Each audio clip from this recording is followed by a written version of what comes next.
Шинжлэх ухаан таны мэдхүйн од мөндөр сууг уран зохиол тайртай сонсогчдод сайн сайхны хүсэн мэдчилж байна. Цэнгэл баяр миний бэлтгэн хүргэдэг дэлхийн шилдэг 50 өгүүлэг нэвтрүүлэг эхлэхэд бэлэн боллоо.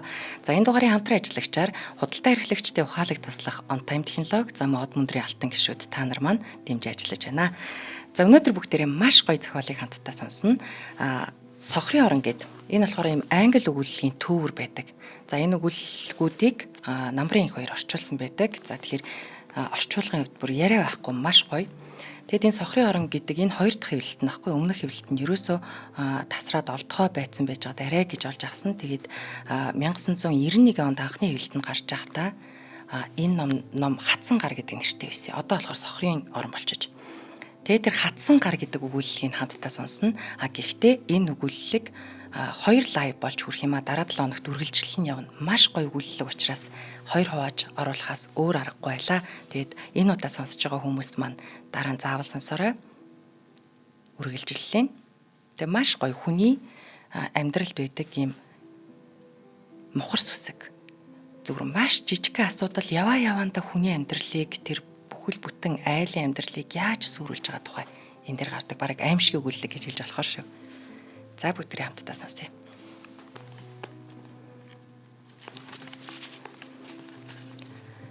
Зохиолч Томас Харди хатсан гар. 1 ганц бие сайлч эмэгтэй.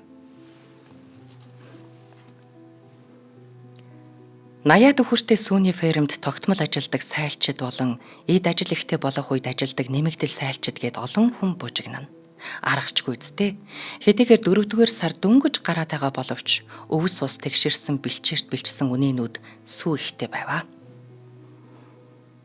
Үдшийн цаг 6 болж аврах том дөрвөлжин биетээ улаан зүсмийн үнэний ихэнхийн сааж дуусаад байсан болохоор хэд 3 үг солилцох боломж гарсан юм.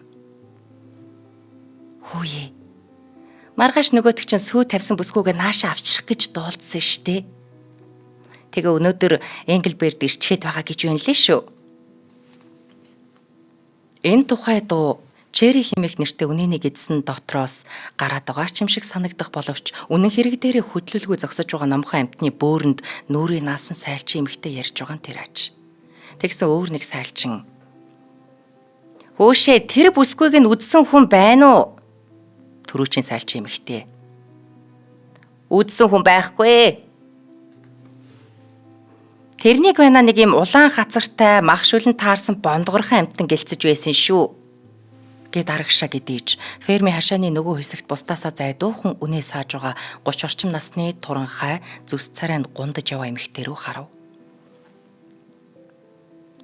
Лавл өөрөөс нь хідэн насаар дүү гэлцэх юм байна лээ гэж хоёр дахь сайлчин яриаг үлгэн авч хэлснээ бас л нөгөө эмэгтэй рүү бодлогошронгуу харав. За тэгээд одоо хідэн настай юм болоо. 30 орчмол байлгүй дээ. Ярилцаж байгаа хоёр эмэгтэй ойролцоо зогсож байсан бүрх малгааныхаас оровчийг дарж өмсөд урт хормогч зүүлсэн. Яг л эмэгтэй хүн шиг харагдах сайлчин өвгөн яриан дундуур нь орж. Яалаа гэжтэй гүн чи 40 гараа байлгүй дээ. Би манай их таланг барьж дуусахаас өмнө төрсөн юм даг. Би бараг уснаас гарахыг мэдээлгүй зогсож байгаад тэр даланг барьж байхдаа их л баг цалин авч байсан. Энэхүү сайлчдын яриа улам илгэсэг дотн сааж байгаа сүүний дуу жигд бус тасалдангуй болоход өөр үнэний гэдсэн доороос нэг сүрхий дуу хадсан нь. За та нар над амаа татацгаа. Ферми эзэн лоожгой нас өдөр шинэ ихнэр та нарт юу ямар хамаатай юм бтэ? Лоожгой тэр хоёр хэдтэйж байсан. Үнэ болгоных нь хөлсөнд би түүнд жил болгон бүтэн 9 фунт төлөх ёстой. Наад ажилчин дуусаагүй байхад харанхуй болох нь вэ шүү. Харалтаа нар жаргаж тэнгэрийн хаяа ягаарчхаад байна. Энэ бол сайлчдыг ажилуулахаар хөлсөлсөн дарга юм. Дахин фермчний хурмын талаар өөр хинч юу ч хэлсэнгүй ганцхан анх яриа үдсэн сайлчин бүсгүй хажуудах сайлчин да. Яана. Энэнд л хэцүү байгаа байх та тийм ээ. Гэж шивнээд нөгөө бусдаас зайдуухан үнээгээ сааж суугаа хүүхэн рүү харав. Яалаа гэж дээ. Лоож ноёнтон чинь Родобруктай яриха болоод олон жил болж штэ. гэж нөгөөх нь хариулах юм. Сайлчид үнээгээ сааж дуусаад ховын саваа угааж олон салаа бүхий шонгоос өлгөв. Тэр шон бол эхлээд хальсаж янзлаад газар зоолсон царс модны олон салаа бүхий бүдүүн мөчр байлаа. Холоос харахад олон салаа бүрээ мэт санагдах юм. Ихэнх сайлчид гэр гэрийн зүг тарж явлаа. Өнөөх дуугүй суугаад байсан туранхай эмэгтэй дээр 12 орчим насны хүү ирж хоёулаа харихаар явв. Тэр хоёрын зам бусдынхтай нийлэхгүй. Харин ус өвс ихтэй бэлчээрээс дээш орших зэлүүд газрыг чиглэнэ. Тэр хоёр гэртээ дөхөх тусам алсад эдгон хийц намаг харлан харагдах бөгөөд гэр нь намгийн ирэг дээр байдгийн. Чи сая дуулав уу? Тэд нар маргааш аавч нь Энглберээс залуу авгаагаа авчирна гэдэл яриад байна. Би чамайг хэдийм авчруулахаар зах руу явуулна шүү. Чи тэнд лавал тэр хоёртой тааралдах байх. За ээжээ. Тэгэхээр авгаа авсан гэж авгаа авсан гэсэн үг юм уу? Тийм ээ, тийм. Тэгээд чи тэр авгаатай таарах юм бол сайн харж аваад над сүулт нь ярьж өгөн шүү. За ээжээ. Хар үстэй мүү, шар үстэй мүү? Өндөр намаараа надтай чадсан юм уу? Үгүй ер нь ажил гэж мэддэг хүн байна уу? Эсвэл нэг чиний элэг айлын охин болохоор баян хангалуун амьдраад дассан цагаан гартан байна уу? За бас би яаж авч гин? Хадагтай гэдгээ харуулахыг хичээх л ёстой. Тэгж гин үгүй юу? Үгүй ер нь сайн харж шинжээр мэдвүү. За. Тэр хоёр дээш матсаар гэрийнхээ гадаа ирэхэд нэгэнт үдшийн бүрэнхий болжээ. Борооны усан дугаалгасаар байгаад эндээ хотгор тэндээ гүдгэр болж анх ямар өнгө зүстэй байсан нь мэдэгдэхэ болсон шавархантай байшинд оров. Адар өөд харвал сүрлэн дээврийн цаанаас яс модон төрж гүдийн харагдах нь туранхай хүний нүрийг санагдуулах юм. Эмэгтэй пэшингийн урд өвдөглөн сууж шин түлээ хийгээд үлддэгдэл цог руу үлээсээр байж гал асаав. Гал ноцож тэрний нүүр царай гэрэлтүүлэн хоёр хар нүднийх нь гоо үзэсгэлэн дахин сэргээв. Нээрээ хар шар үстэйгийн цагаан гартаа байна уу үгүй юу гэдгийг хараарай. Хэрээ үгүй бол гар нь гэрээ ажил их хийдэг байна уу? Эсвэл одоо сайлчин хүнийг шиг энэ миний гар шиг байна уу? Чи сайн хараарай гэж бүсгүй ярьсаар л байлаа. Хүүн за гэж амлах боловч энэ удаа анхаарал нь баахан сарнсан байлаа. Ээж нь түүний төршлөгтэй модон сандал дээр тонгоргоор юм сийлж байгааг нь харсангүй. 2 дугаар хэсэг. Залуу эхнэр. Энглберээс Холмстовг орох зам бол талын цагаан зам юм. Харин нэг л газар ихц даваа тааралдаж замын нэгэн жигд химнэлийг эвдлээ. Хот суурин газрын зах орчхоод гэрийн зүг буцаж яваа фермчид энэ давааны өмнө мориноосоо бууж морио хөтлөн дээш мацдаг байлаа. Дараачийн үдэш нар хараахан жаргаагүй байхад тарган гүү хүлэлсэн уран хийцтэй улаан дугуйтай шарунгийн шинхэн сайхан тэрэг өрнийг зорин довтлохож байлаа. Сахал самбаага жүжигчин лүгэ адил сайтар хуссан. Хотод 8 арилж байгаа сансныхаа дагуу хийж амжуулсан ажил хэрэгэнд бүтэмжтэй байдалтай, улай бутарсан царайтай, нүүрэндээ цогтой, нүдэндээ галтай, час улаан хазартай, эрүүл чирэг биетэй дунд гарын фермчин болон тэрнээс олон насаар дүү. Ер нь жаал охин гэж хэлэхэд буруудахгүй эмэгтэй хоёр тэрэгэн дээр суужээ. Эмэгтэй нүүр царайны өнг эрүүл чирэг сарна цэцгийн дэлбэний цаанаас гийж байгаа гэрэл лүгэ адил маш нялх, эмзэг, зөөлөн болбрайхан байлаа. Энэ нь гол зам биш байсан тул түүгээр явах хүн цөөн. Өмнө нь тууз мэт морилзан сунах хайрган зам бараг л ээлх хол байна. Тэртээ хол харагдаж байсан үл хөдлөх шахам цэг ойртох тусам томорсоор удалгүй мөлхөж байгаа могооноос хурдангүй алхаж байгаа жаалхүү болон хойров. Жаалхүү байн байн эргэж харах юм. Шуудаатай хүнд юм үүрсэн болоод ч тэрүү Ямар ч байсан хөөрхий тэрхүү хөлөө зөөж адан явах юм. Хайрган зам дээгүүр дэржиг нүүлсээр довтлогож байсан тэрэг нөгөө даваанд тулж ирээд хурдаа сааруулахад жаалхүү тэрнээс хэдхэн алхмын өмнө явж байсан юм.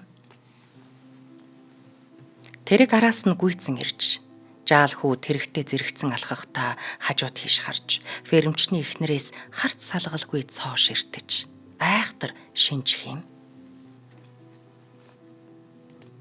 Жаргаж байгаа нар эмэгтэй нүүрэн дээр тусаж жижигхэн хамрынх нь хянганаас авахуулаад нүднийх нь өнгө гээдэл нүүр царайных нь бүх онцлог нуглаа бүрийг тодтгон гэрэлтүүлнэ.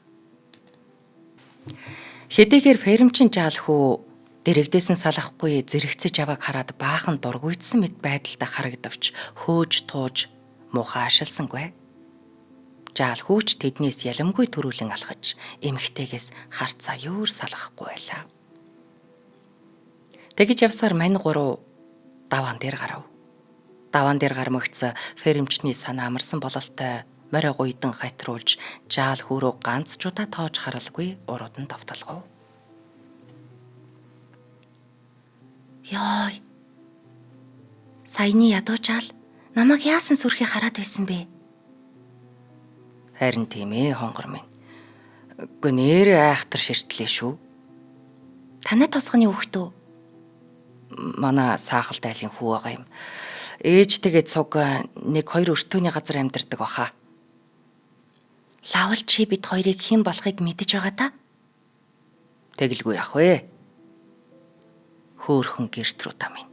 Чамайг хүн болгон л цоо ширтэн гэдгийг чи одооноос мэдэж бэлтгэлтэй байх хэрэгтэй шүү. Үгүй би тэр жаалхүү намайг сонирхсондоо биш. Харин бид хоёр хүнд ачаа үүрч явааг нь хараад туслана гэж гордоод тэгж айхтар харсан байхаа гэж бодож байна. Хар хүн нь тоомсоргүйхэн хариулсан нь. Тэр ч үгүй баха. Энэ хөдөөний хүүхдүүд нуруунд дээрээ нэг л гаргаад авсан байвал ямар ч хүнд ачааг зорьсон газараа хүргэхдээ л хүргэдэг юм. Тэгээд ч үүрч яваа шуудаа харахад зүрттэй том юм шиг боловч гүнийх хүнд биш болттой байсан штэ. За. Одоо юуг харанхуй болчихгүй бол нэг бээр яваад байшингийн маань бараа харагданаа. Тэрэгний дугуй жирэлзэж доороос нь хайр хүсчихнэ. Удалгүй ардаа хэдэн барилгатай хашаандаа олон бухал өвстэй нэлээд том цагаан байшин алсад харагдах юм. Энэ үеэс нөгөө жаалхүү алхаагаа нэмсээр нөгөө цагаан байшинтай фермчний газраас цааш бүтэн хагас бээр явж салаа замаар орон уулын энгэрт байдаг бэлчээрүүд матсаар гэрээхээ гадаа очсон юм. Эхэн сайлаа дуусгаад нэлээд зайтай сүүний ферм дээрээс дөнгөж ирээд байсан бөгөөд үдшийн бүрэнхийд үүдэндээ байцаа угаан зогсож байлаа. Алив, энэ торны үзүүрээс барьж бай гэж ээж нь эхлээд олон долоо үггүй шууд хэлв. Хүү шуудаа тайгаа газар шидэж байцааны торны нэг үзүүрээс барьж зогсоход ихэн навчнаас нь ус тусалж байгаа байцаагаа торонд хийх зураа ярьж эхлэв.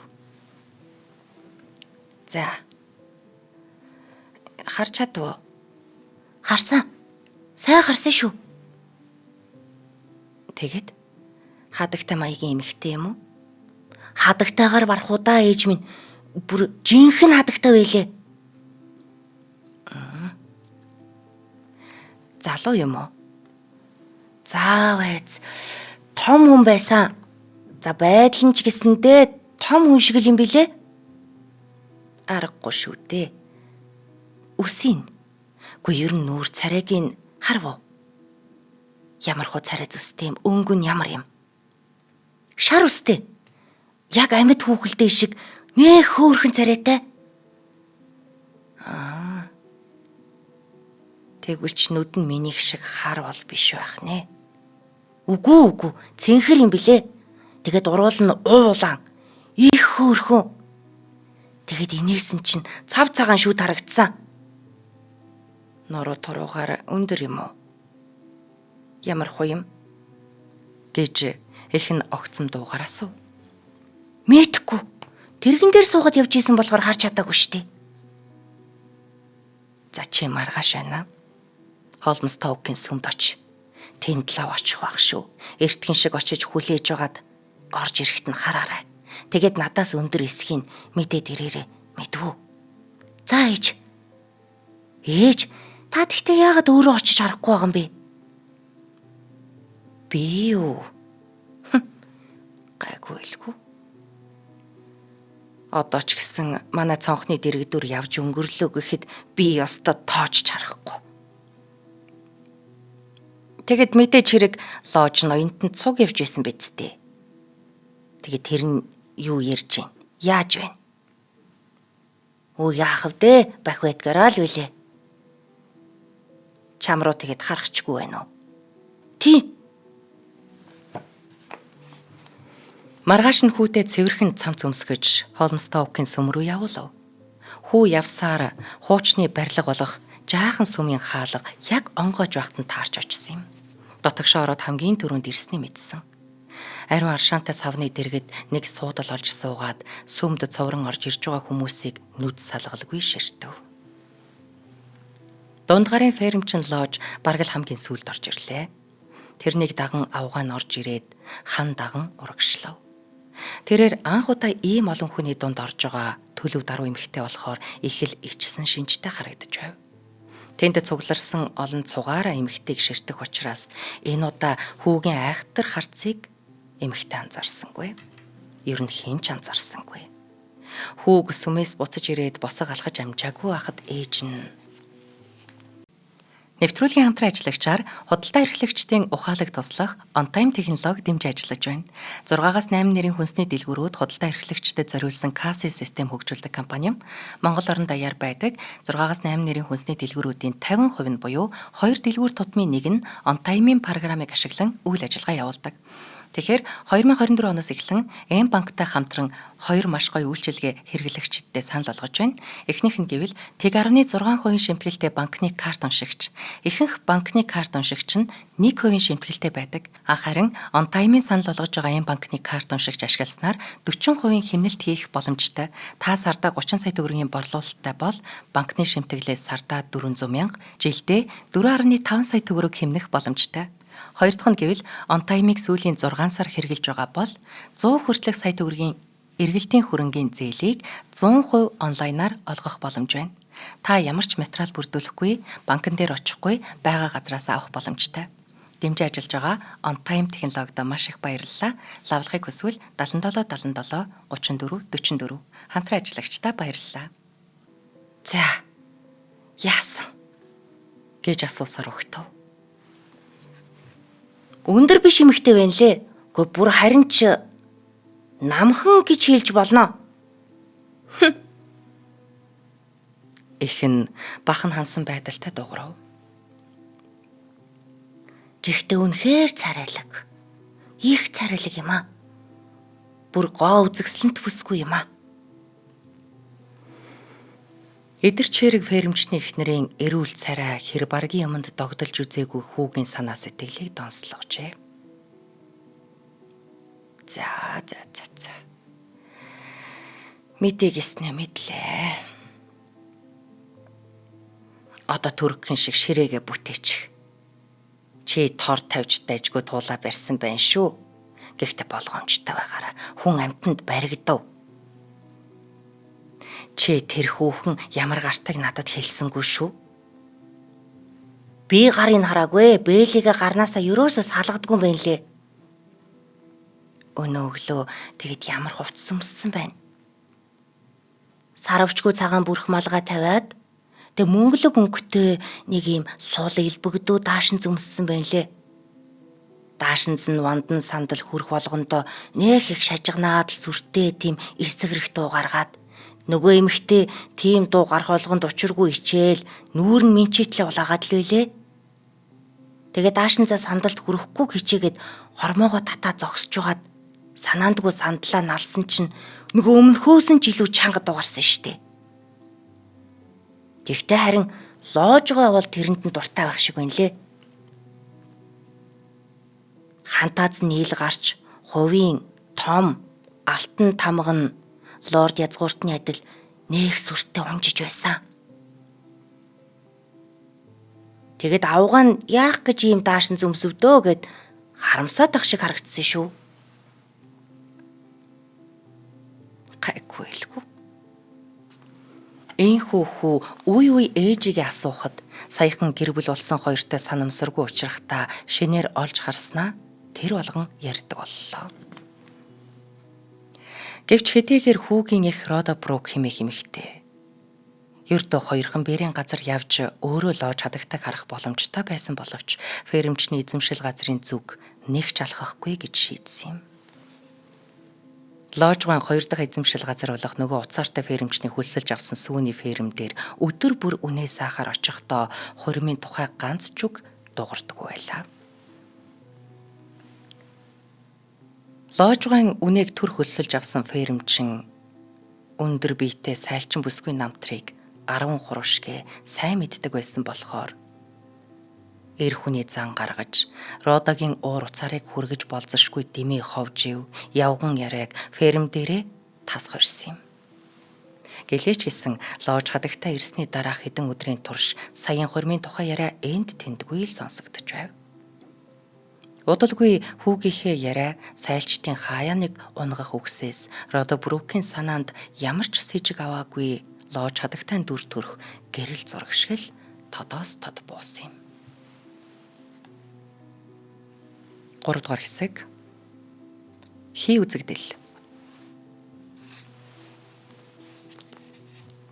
Шинээр гэр бүл болсон хоёр тосгон дээрээд 2-3-7 хоног өнгөрөөсний дараа нэг үдэш хүүгээ орондоо орсны дараа Рода галаа сайтар унтраах гэж үлдсэн цогийг тарааж ганцаараа удтал бодлогошрон суулаа. Улалзах цог руу гүлэрч ухаан санааных нь нүдэнд харагдах лоожгын шин эхнэрийн тухай эргцүүлэн бодсоор нэг мэдэхнээ бүр орой ултал суучихсан байна. Тэгснээ өдрийн хүнд ажилд ядарсан биеийн дийлэлгүй нойр нөхрөөд унтаад өгчээ. Гэвч энэ өдрүүдэд тэрний оюун санааг тэр хаяар нь эзэмдэж байсан эмэгтэйн дүр шүнж гэсэн ухаан санаанаас нь гарсангүй. Гертруда лоож чадуулсан эмэгтэйн зүүдэнд анх удаа үзэгдсэн юм. Хэдийгээр Рода Брук хожим би үнэхээр унтахаас өмнө өөрийн нүдээр харсан юм а гэж нотлон хэлж байсан боловч тийм юмд итгэхэд хэцүү учраас тэр бүхнийг зүүдэлсэн хэмээн үзэж зүүдийн ярвал цайвар торгон хувцас цав цагаан малгай өмссөн нас нь яваад нэлээн хөгшөрсөн хүн шиг гүн үрчлээ сууж нүдэд алдармаар муухай олсон царайтай өнөөх залуухан лоож хадагтай цээжин дээр нь мордоод дээрээс нь улам хүчтэй дарж байсан юм. Догшин харцтай хоёр цэнхэрнүүд нь муухай хэргэлдэж цоош ирдэг юм. Тэгснэ гинэт зүүн гараа доогт нарахгүй сунгаж хурмын бүлзэгнийхөө туяагаар Родагийн нүдийг гялболов. Цээжид аруулан багтаарч өөхөх шахан ухаан санаа нь эли бала болдгийн даваан дээр манай хүн байдаг чадлаараа тийчлээ. Аимшигт үзэгдэл аргагүй нэрхэн дарагшаа ухарсаар орны хүлд хүрсэн боловч аажмаар буцаж зүтгэсээр цээжин дээр нь мордож түрүүчийн адил зүүн гараа урагшин сунгаж бөгжөөрөө нүдийг гялбуулахыг хичээх юм. Амьсгаан давхцсан Рода хамаг хүчээ шавхан баруун гараа суллаж аваад дээрээс нь мордсон аимшигт үзэгдлийн зүүн гараас нь базаж шалан дээр түлхэн унгаж өөрөө муухай хашгиран өндөлөө. Нэг мэдэхний хамаг биеийнх нь хүйтэн хөлс сутгачсан. Өөрөө орныхоо ирмэг дээр суусан байв.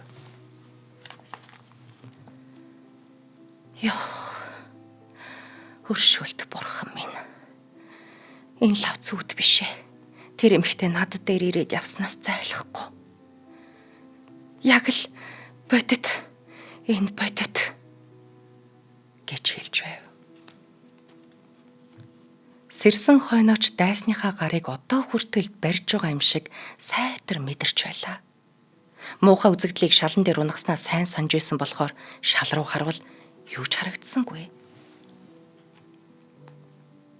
Тэр шөндөр Родагийн нойр бүр мөсөн хулжсэн юм.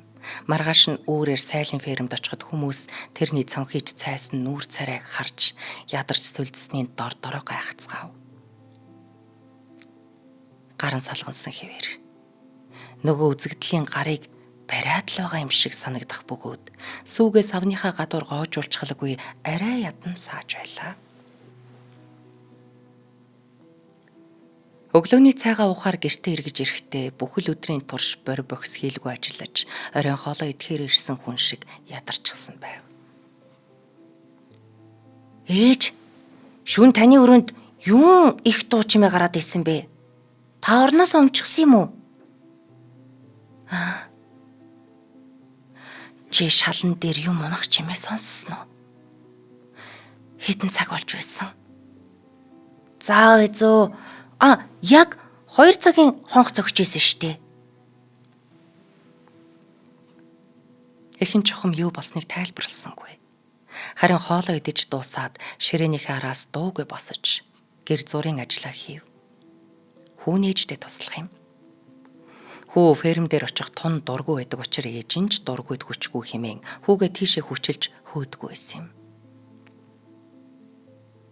11-12 цагийн хооронд гадаа хашааны хаалга дуурахыг сонсож эмэгтэй цонхороо харав. Хашаа хаалганы дэргэд цэцэрлэгийн зүг нэг үзүүрт өнөх зүүдэнд нь үзэгдсэн эмэгтэй өөрийн биеэрээ зогсож байхыг харж мэл гайхаж цэл хөхрөн нэг хэсэгтээ хэл аман татчихав. Тэр эмэгтэй ирснийг хараад хүү Нэрээ тий манад ирнэ гэсэн штэ. Чамд хизээ тэгж хэлсэн. Үгүй ер нь бид хоёрыг энэ яаж мэдтгий? Өчигдөр дайралтаад тэгээ бид эрэнтэй юм ярьсан юм аа. Их нь их л дургуйтсан бололтой. Нүүр нь хувьсгийн улайч. Тэр байшингийн хинтээч хизээч битгий яар хол ур тойрч явж гэж би чамд хэлээ үсттэй. Би эхэлж яриаггүй ээж. Өөрөө л эхлээд надтай ярьсан штэ. Би гэрийнх нь гадуурч яваагүй зүгээр зам дээр таарсан. Тэгээ чи юу гэж хэлсэн? Юу ч хэлээгүй. Өөрөө л чи өнөө хүнд юм үрээд захаас буцчихсэн хүү мөн үү гэд асуусан штэ. Тэгээ миний гутлыг хараад наадах чинь бөөр ханзарчж хүлчгүй үргэлж нордгийн байна да гэдээсэн. Тэгэхээр нь би ээжтэйгээ хамт суудаг. Бид хоёр болоод идэх юм аа. Нэг их юмар дутдаггүй гэж хэлсэн. Ердөөл тэгж хэлсэн. Тэгсэн чинь тэр эмэгтэй танаад очиж чамд шинэ гудал аваачиж өгнө. Ээжтэй ч нь уулзсан гэдээсэн. Ер нь өөр хүмүүс ч гэсэн зөндөөл юм өгдөг гэсэн. Тэр хоёр хоорондоо ингэж ярилцаж байтал лож хадагтай хаалганд нь тулан иржээ. Родагийн зүүдэнд торгон хувцастай байсан бол одоо өглөө өмсдөг бүрх малгай тавьж жирийн нэмгэн давуугаар хийсэн өөрт нь илүү зөгсөн элбэг хувцас өмсөж гартаа сүрлэн сакс барьжээ.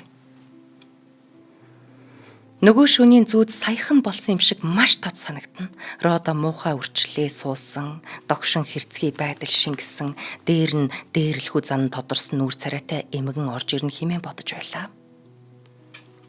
Хэрвээ түүнээс зугтаж болдгсон бол эргэж харалгүй зугтахад ч бэлэн байлаа. Гэвч байшинд нь арын хаалга гэж байсангүй. Тэгээд ч хүүн лож хадагтай зөөлөнд тогшоход ухс хийгээд хаалга тайлаад өгчихв. Лож хадагтай хүүг хараад инээмсэглэж. Хөө ашгүй дээ. Төөрч бодилсангүй. Зорьсон айлаа зүв олоод ирлээ шүү. Гэхдээ чамайг хаалга онгойлгохоос өмнө би бүр айл андуурчихсан биш байгаа гэж айж байлаа шүү. Зочны биеийн галбар хөдөлж явах нь нөгөө зүүдэнд орж ирсэн үзэгдлийнхтэй яг адилхан байсан боловч дуу хоолойных нь өнгө, аяс, тойлын уян зөөлөн, нүднийх нь харц ямар ч хүний зүрх сэтгэлийг номхотгом, инээмсэглэх нь хүртэл хязгааргүй найрсаг бөгөөд шүн дунд Родогийн зүүдэнд морилон ирсэн зочноос огт өөр байсан учраас Родо яах учраа олохгүй баахан мэгдэн сандрав. Юунд зочинтойгоо уулзаж уулзраагүй мөртлөө хэдийн түүнийг үзэн ядаж, нуугдаж зүгтхав дээ хэмээн бодож. Одоо тэгээгүйдээ баярлаж байлаа. Лож хадагтай барьж ирсэн саваа удалж, хүүд амлсан хос гутал, өөр янз бүрийн хэрэгтэй юмнууд гаргаж тавилаа. Өөрт нь хүүд нь ингэж сайн хандаж байгааг хараад Рода өөрийгөө хатуухан зэмлэв. Ийм залуухан, ариухан амьтныг яаж хараач зөвхөж болох юм бэ? Харин хамгийн сайн сайхан ерөөл дэвшүүлэх хэрэгтэй шүү дээ гэж бодов. Удалгүй эмэгтэйг яваад өгөхөд тэрнтэй хамт гэрэлгийг арилсан юм шиг гэр нь харанхуй эргэв. 2 хоногийн дараа эмэгтэй авчирч өгсөн гутал нь таарсан эсхийг мэдэх гэж тэднийхээр дахиад шагаагаад гарчээ. Тэгээд 2-7 хоног өнгөрөөгүй байхад Родагийн дахиад ирлээ. Энэ удаа хүүн эзгүй байсан юм. Лож хадагтай хэлсэн нь. Би баахан явган явлаа. Танаа байшин бидний очдог сүмийн дэргэж шахам юм байна. Таны би сайн бидтэй. Царай төрөх чинь нэг л тааруухан харагдаад байх чинь. Рода биеийн гайгүй сайн гэж хариулв. Нэрээч хэдийгээр тэр хоёрын хамгийн цонхгор царайтай нь Рода байсан боловч өөдөөс нь хараа зогсож байгаа эрүүл болцгор царайтай залуу эмэгтэйг бодвол тэрний тэгшхэн хөлгаар том бид ихээхэн хүч нуугдж байгаа нь илэрхий. Удалгүй хоёр бүсгүй хизээ язааны танил юм шиг жаргал завлонгоо ярилцаж нэлээд сув. Лож хадагтаа явхаар завдахад Рода манай эндхийн агаарт тавдахгүй дасна үзээ. Үргэлж ус чигтэй байдаг нугын чиг захимж муутай нь үнэн. Гэхдээ таныг удаан зовоохгүй баха. Тэг баха. Ер нь миний бие дажгүй сайн шүү. Гэхдээ та надад миний нэг имийг сануулчихлаа. Би бүр учрыг олохгүй юм аа. Уг нь нээх их сүрхийн биш мөртлөө ерөөсөө идгэж өгөхгүй заваагаад байх юм. Тэгээд зүүн гарынхаа бэлийг тайлж ханцуугаар шуухт нь харвал яг Родагийн зүүдэнд барьж авсан гар зүсэр юм уу? Нэг хүн маш чанга гатгаж бадснаас үлдсэн болов уу та гэж бодмоор харахад эрүүл бус өнгөтэй бүдэгхэн ягаан туяатай мөр гар дээр нь байх юм. Родач тэр толбноос гарцаа салгаж чадахгүй ширтэн. Тэр битгий хэл тэдгээр нь өөрийнх нь 4-3-ны мөр юм шиг санагдана. Тэгээд өөрөө ирэхгүй асуулаа. Юу яагаад ийм толб гарчихсан? Лож хадагтай толгоогоос ихсэрч. Би харин хэлж чадахгүй юм аа. Нэг шүн нэг хачин газар очиж чойд байна гэж зүүдэлж байтал гинэт зүүн гарын энд час хідэл муухай янгнаад явчихсан. Тэг би харахгүй ирэхэнд нойрноосоо сэрсэн. Өдөр хаан чим явж байгаад нэг юмд цохиж гимтээснээс зайлахгүй. Би гэхдээ өөрөө санахгүй байгаамаа гэж ярьснаа инэмсэглэв. Би тэгэд нөхөртөө үзүүлж чи уурлаад миний гарыг цогсон юм шиг л харагдаж байгаа үсттэй гэж хэлсэн. За энэ ч яах вэ? Удахгүй зүгээр болчих байхаа. Тэгэлгүй дээ. Юу хизээ зүүдэлсэн гэсэн үг үү? Лож хадагтай жаал бодлогширсноо. 2-7 хоногийн өмнө юм уу? Шүн донд.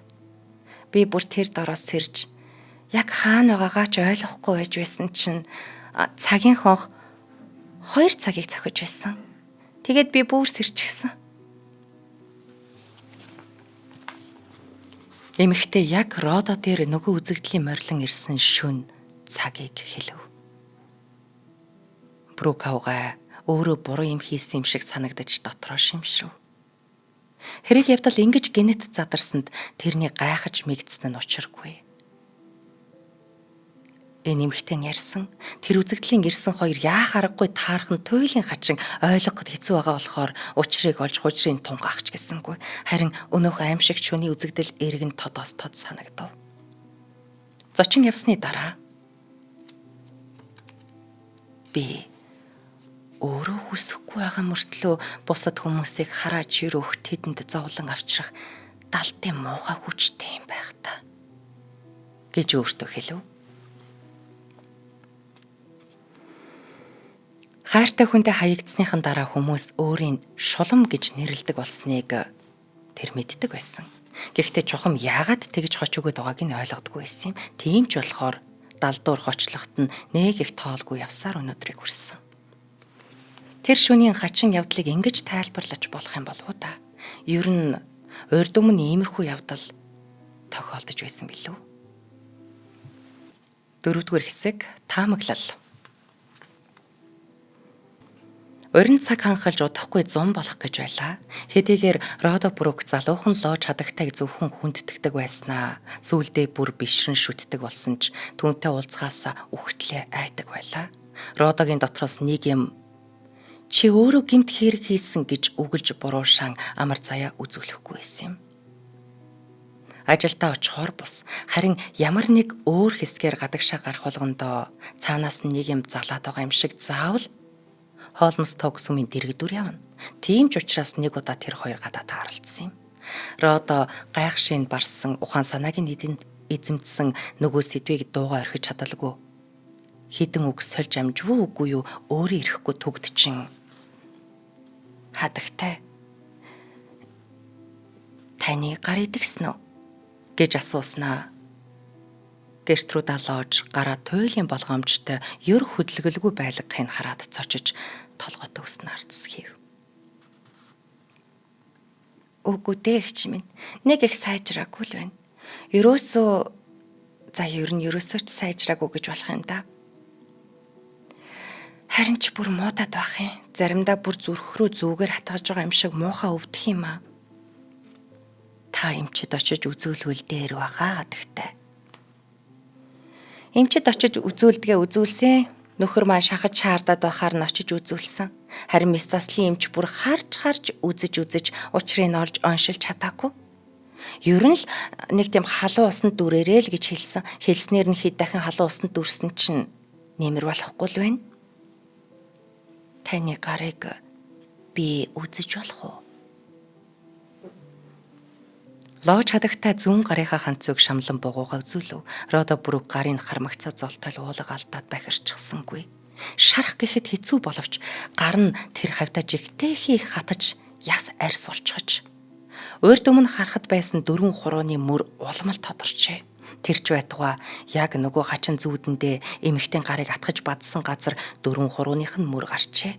Тэгтээ бүр яг бадснаар нь буюу 7 хурууных нь мөр сарвунд нь ойр, чигчээ хурууных нь мөр тохойд нь ойр гарсан байлаа. Түрүүнд уулзснаас хойш Гертруда өөрөө гар дээр нь гарсан толбонууд хүний хурууны мөрийг нүгэлтэд санагдуулж байгааг ажиглажээ. Тэрээр нэрээ энэ толб яг хүний гарын хурууны мөр шиг байгаа биз? Манай нөхөр ямар нэгэн шулам эсвэл бүр чөтгөр өөрөө чиний гараас барьж махыг чинь тасдчээ гэж хэлээд байгаа. Гэснээ муухай нэмсэглэв. Родогийн бияр засхийв. Тэгээ шалуухан хэлсэн нь. За тэр нь ч юу юм бэ? Дэми юм бодоод яах вэ? Би таны оронд байсан бол тийм үгийг тоож анхаарахгүй. Залуухан эмэгтэй шийдвэр гүхэн хэлсэн нь. Би ч яах вэ? Нэг их тоож анхаарахгүй юмсан гэж бодох юм. Гэтэл нөхөр маань миний энэ өвчнийг дэндүү их анхаарад намайг хайрлахын хүртэл багасаад байх юм аа. Ер нь ирчүүд хүний гадаад царай зүсийг чухалчлах юм байна шүү дээ. Нэрэн зарим нь тэгдэг байх шүү. Танаа хүн лав тэгдэг хүний нэг мөн. Харин тий. Эхлээд надад ямар их хайртай байсан гэж санана. Одоо гараа харуулахгүй л явах хэрэгтэй байх та. Тэртээ тэргүй миний гар бузарчсныг мэдчихсэн юм чин дээ. Эмэгтэй нүдэнд нулимс гүйлгэнэхэд нуухыг оролдов. За. Хадагтай таны гаруудахгүй идэгэрнэ гэдэгт би найдаж байна. Сайлч эмэгтэй гэрлүүгээ гэлдэрч явахдаа өөрийгөө аимшигт нууц увдистай болов уу гэж улам сонирхон улам гайхаж байлаа. Нэгэн бузар юм хийчихлээ хэмээн дотроо маш ихээр гимшиж тэгснэ өөрийгөө юу ч их сүжигтэй юм битэг хэмээн доогл моорч санагдана. Чухам яагаад ямар аргаар гэдг нь хамаагүй. Ер нь өөрийн давсан залуухан бүсгийн гоо үзэгслэн баг зэрэг буурахад цаана нэг их дургүй биш байлаа. Гэхдээ түүний бие ингэж шаналж байгааг хараад өрөвдөж байлаа. Учир нь хэдийгээр хөөхөн залуухан бүсгүй тосгонд нь хурч ирснээр лож Родотой хуучин харьцаа холбоогоо сэргээж магадгүй гэсэн горьдлого бүр мөсөн тасарсан боловч одоо ложийн сэтгэлийг өөрөөс нь санаандгүй булаан эзэлсэн хөөрхий эмэгтэйг занаж байсан хорслол нь нэгэнт замхран арилжээ. Хэрвээ уян зөөлөн ааш зантай тусархаг Гертруда Лож өнөөх унтлагын өрөөнд болсон хачин явдал зүүдний тухай мэдэх юм бол юу гэж бодох болоо. Хөөхий тэр амтан өөрт нь тийм элэгсэг дотн үнэнч хандах учраас зүүднийхээ тухай ярихгүй байх нь тун муухай хэрэг юм шиг. Бүр урвснаас жалгаагүй юм шиг санагдана. Гэвч өөрөө сайн дураараа хэлчих нь гэхэд нэг л болж өгөхгүй бас ямар нэг хэрэгтэй эм дом зааж өг хэмсэн гэхэд мэдэх юм байхгүй байлаа. Рода тэр шөнийн турш орон дээрээ хөрвөөж энэ хачин хэргийн тухай толгоогоо эргэтэл бодсоор унтж чадсангүй. Маргааш нь өглөөний сайлаа дуусаад болж өгвөл Гертруда Ложиг дахин нэг харчих юмсан гэж бодсоор гарч явлаа. Одоо өөрөө тэр эмэгтэй рүү ямар нэгэн аимшигт нууц өвдсөн хүчээр татагдаад байдаг болжээ. Сайлчин эмэгтэй Ложгон байшинг холоос харж зогсов. Фермчний эхнэр морь унсан байлаа. Нилээд хол буй тариалангийн талбайд байгаа нөхөр дээр очих гэж байгаа олтой юм. Лож хадагтай сайлчин эмэгтэйг олж хараад тэрнийг чиглэн шогшуулсаар ирэв. Гертруда бүр дэрэгдэн ирж "Сайн байна уу, Рода? Би танахаар дайраад гарыг гэж бодож байлаа." Рода Лож хадагтай морьныхоо жолоог арай ядан барьж явахыг ажиглаатгачээ. "Таны гар гайгүй юу?" Цаадах нь сэтгэл төгшсөн байртай. "Энэ өвчний учир шалтгааныг мэдэж эмчлэх ганцхан арга бий гэж хүмүүс ярилцаад байх юм. Эдгэн хийтэд байдаг нэг мэрэгэн хүн дээр очих хэрэгтэй юм гинэ. Харин тэр хүн одоо амьд сэрүү эсхийг мэддэг хүн алга. Би нэрийг одоо сандгүй гэвч хүмүүс тэрний тухай таныг л ганц мэдэх хүн нь гэд байх юм. Тэгээд тэрнтэй уулзаж зөвлөгөө авч болох эсхийг та ганцаараа мэднэ гэж ярьж байна." Чааваста нэр нь хэн билээ дээ? Байцаа. Тэгтээ та нэрийг мэднэ үсттэй. Родагийн эцэн хий царай цонх хийж. Арай Трендэл биш үтс. Тийм. Трендэл шидтэн. Тэр хүн одоо амьд уу? Амьд баха. Рода тун дурамчхан хэлв. Тэгснэ.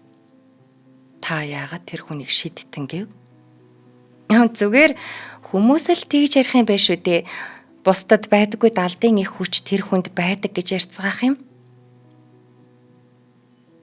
Тийм хүнтэй уулзгаж зөвлөснийг бодоход манайхан бас их сүжигтэй болсон юм а да. Би эмч маягийн хүн хэлсэн байхаа гэж бодож байсан. За тэгвэл тэгж бодохоо болий. Рода санаа намарсан бололтой тайвширч. Лож хадагтайч морой гуйдаад яваад өгөв. Тэр хүнийг мэдэх хүн бол Рода химээснийг сонсмогцоо. Эмэйл бичин эр шидэднийхээ тухай бүх юмыг мэдэж байх ёстой гэж ажилчиж доогтойхон бодож явдаг ажээ гэдгийг дотроо ухаарав. Тэгэхэр тэд нар лав өөрийн сэжиглдэг нь тодорхой байна. Саяхан хүртэл угийн эрүүл сарвал ухаантай хүн гэж ингэж сэжиглсэнийг тоохгүй байх байсан биз. Гэтэл одоо болохоор сэжиглэх сүрхий шалтгаантай болчихсон. Тэгээд тэр Трендэл шидтэн Гертрудад учирсан бүх зовлонгийн учир шалтгаан нь Рода гэж зааж өгвөл яана гэхээс толгойтой өснөр зав.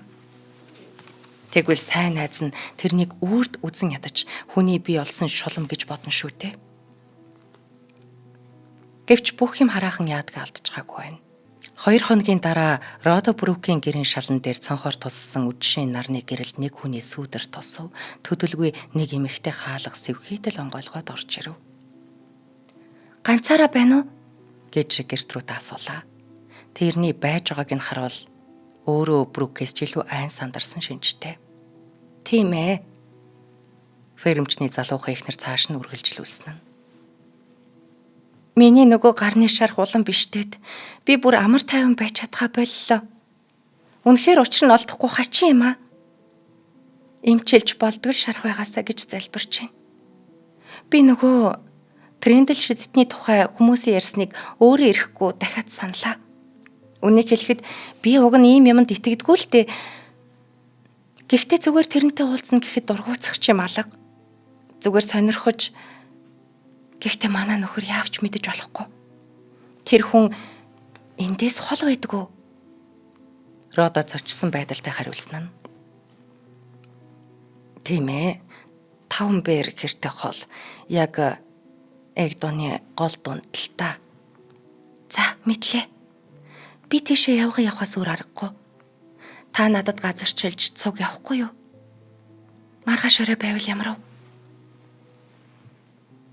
Сайлчин эмэгтэй яах ч учраа олохоо байж бүр уйг гашууд унсан адил түгд чин дэмээл ёо би гэж шивнэн.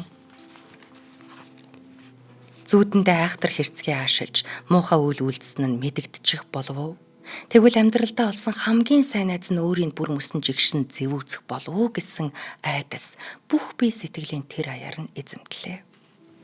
Лож хадагта ятгахсаар Родагаас хамт явна гэсэн амийг авч чадав. Гэхдээ тун дурамчхан нэг л муу юм зөгнж ам өгчээ. Хэдийгээр энэ туйлын гунигтай аялал байх мэт санагдах боловч эзэгтэйг нь дайрсан өвчнийг ангаах эм олдох өчүүхэнч гэсэн бололцоо гарсаар байтал татгалзаж саад болохыг бас хүссэнгүй. Ямар хачин нууц юм сансан бол гэж тэр хоёрыг хүмүүс сэжиглэж магадгүй гэж бодон болгоомжлохоор шийдээд бараа нь харагдаж байгаа тариалангийн талбайтай залгаа намгархаг газрын аман дээр уулзгаар тохиров.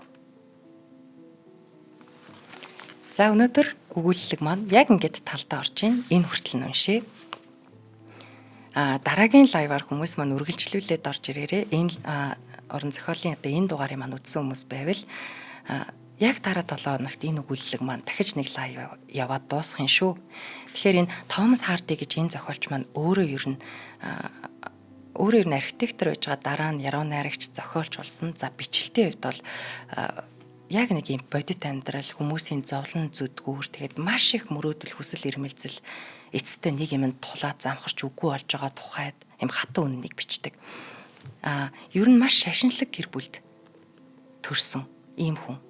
Ер нь насан туршдаа маш шашинлаг амьдарч байгаад сүулдэ үгүйсгээд өөрөө одоо илүү шинжлэх ухаанч байдлаар юмд ханддаг болсон ийм хүн байдаг. Тэгэхээр ерөнхийдөө энэ хүний зохиолд ийм дандаа зовлон үзсэн амьдрал нь юм хэцүүдсэн хүмүүсийн юм сэтгэлийн нюанс маш их явдаг. Бид юун дээр алдаад байгаа юм бол юунд буруу юм бол гэдгийг маш тод том руу дүрслэн гаргадаг. Тэгэхээр энэ зохиолчийн энэ хатсан гар гэж энэ олддгүй ховор нанд өгүүлэлгийг хамтдаа сонсож байгаадаа баяртай. Дараагийн өгүүлэлгийг та нар маань заавал үргэлжлүүлээ сонсоорой. Бас юу болох бол одоо энэ хоёр маань энэ асуудлаа шийдэх гээд явж штэ. Бас таамга бичээрэй манайхан. За ингээд шинжлэх ухаан таны мэдхүү од мөндөр сувг орон зохиол тайртай үзэх сонсогчдод дэлхийн шилдэг 50 өгүүлэг нэвтрүүлгээ хүргэлээ. За энэ дугаарыг хамтран ажиллагчаар худалдаа эрхлэгчдийн ухаалаг туслах он тайм технологи зам од мөндрийн алтан гишүүд та нар манд дэмжиж ажиллалаа. За өнөөдөр бүгдээрээ олддгүй энэ сайхан сохрын орон гэж англи өгүүллийн төврөөс Томас Харди зохиолчийн хатсан гар өгүүллийн 1-р хэсгийг уншлаад дараагийн лайваараа хамтдаа үргэлжлүүлээ сонсъё. За студид Цэнгэл баяр ажиллалаа. Баярлалаа та нартай.